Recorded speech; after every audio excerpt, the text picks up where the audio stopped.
What's happening? This is MGTOW Slim. Welcome to the third, and you know what? I think I'm going to do 4 installments.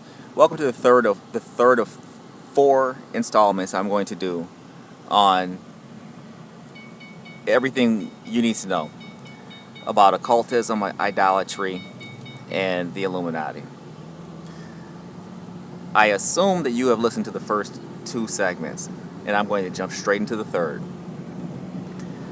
When we left off, we had some people among us who desire to be in charge of the holding cell. They want to be the kings of the holding cell.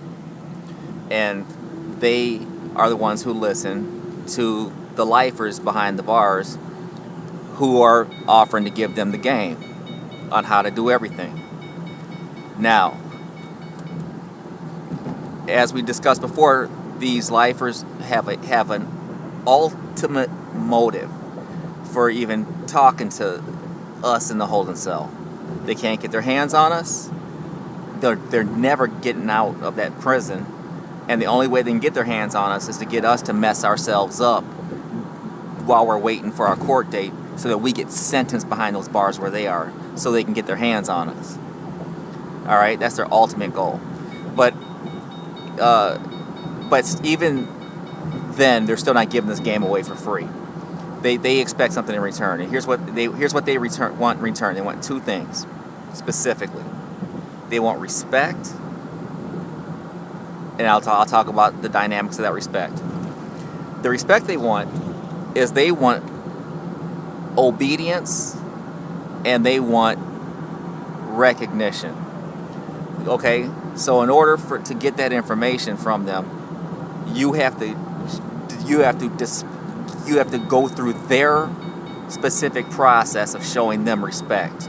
They're going to give you some rules to follow. You got to follow those rules, and they're going to require you to promote their name. So basically, you're like one of their shorties, one of their little wannabes within the holding cell, walking around representing them, like a junior blood, a junior whatever, you know what I'm saying? You're one of their shorties, and you're representing them. Now, why do they want you to represent them and show them respect?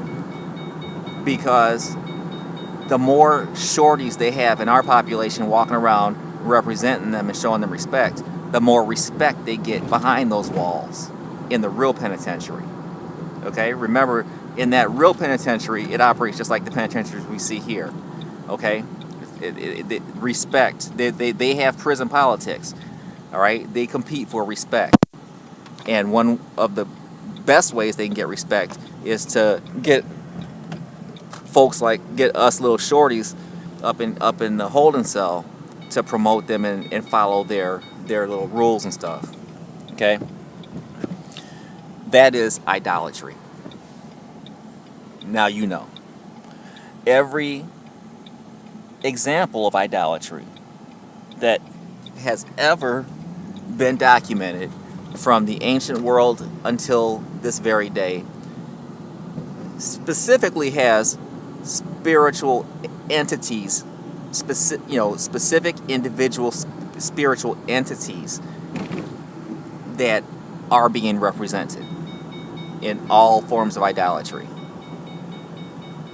All right? Now, the other thing they want is they want you to recruit. They want you to go out there and recruit as many folks as you can to get down with that stuff that you're down with, so that that's more people who are going to do the dumb stuff, get sentenced instead of getting set free from the holding cell at their court date, get sentenced behind those penitentiary bars and become lifers like them, so they can get their hands on you and everybody you can bring along. So they want you to make what you're doing look cool and enticing to as many people as you want, and to bring as many folks down with you. Okay? That is idolatry. Now, some examples of idolatry.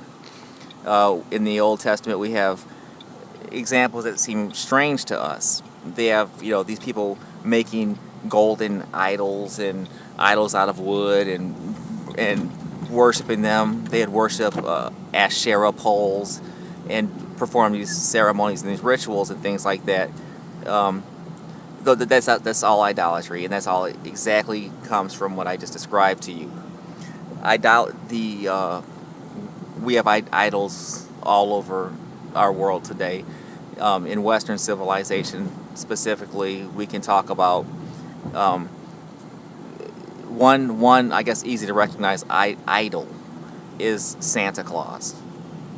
Okay, we first of all we celebrate something that's a pagan solstice holiday on December 25th. Has nothing to do with the calendar date of Jesus' birth, and we celebrate and teach our children literally to worship an idol, this Santa Claus. All right, do not be deceived and think that there is not a spirit that is being represented by this idol Santa Claus. All right, we worship a variety of types of idols. Famous stars, they hold a place as celebrities, and the place of celebrity is represented. It represents a very real actually very real spiritual entities. Okay, these different genres of entertainment have spiritual entities that are being represented by the idol worship of these celebrities.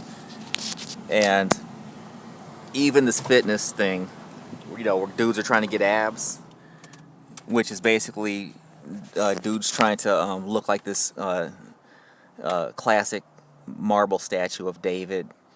That's an idol.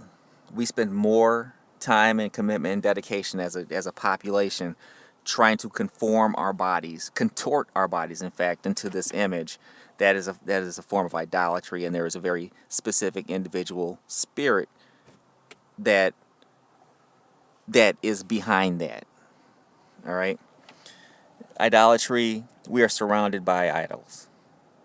And it's something that idolatry is the number one thing that God punished people for all throughout the Old Testament. And as a matter of fact, I'd say probably the majority of the Old Testament is about idolatry. People falling to idolatry.